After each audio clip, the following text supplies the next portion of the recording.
Pete Hegseth released a post on X saying, earlier this morning on President Trump's order, I directed a lethal kinetic strike. 4 male narco terrorists aboard the vessel were killed in the strike while the vessel was transporting substantial amounts of narcotics headed to America to poison our people. Confirmed that this vessel was trafficking narcotics. People on board were narco terrorists. There is no legal justification either in the United States or international law to allow anyone, international waters or not, it will allow any country to just unilaterally declare someone to be a terrorist and go after them and kill them without even making an attempt to interdict the boat. What do you think of this? Bad precedent. No due process, no evidence required. The executive labels them terrorist and they take unilateral action with extreme prejudice. I think the problem is within the global war on terror, a lot of precedents were set and a lot of power was devolved to the executive branch through the Bush administrations, through the Obama administrations, then Biden and Trump. What they've inherited is an incredible concentration of power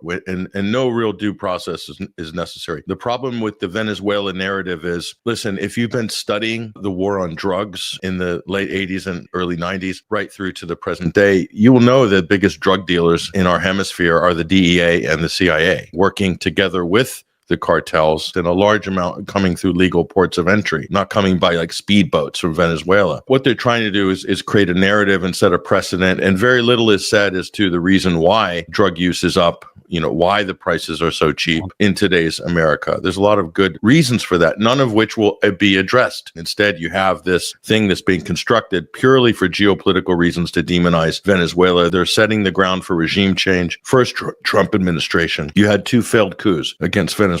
It's hugely embarrassing policy. I would even argue that in some regards, it's worse here. And you mentioned something about precedents. I think it's really important and could lay the foundation for other things to come later. And that is during the post-2003 time where we had the authorization for the use of military force, the AUMFs, which were just exploited and used mercilessly. Now then, you have this case to where President Trump simply merely issued an edict and said that we are now at war against narco terrorists. He then unilaterally declares this. And so now then he is using that to justify these extrajudicial killings. That's the way it's being presented, that this is legal, it's lawful, and it's keeping America safe. And I worry about if that's the case now, and nobody, whether Republican or Democrat, House or Senate, nobody's standing up against this and calling this out for what it is. It seems to me, you used, I think, the term emboldened a minute ago. If this is not stopped, it won't stay the same.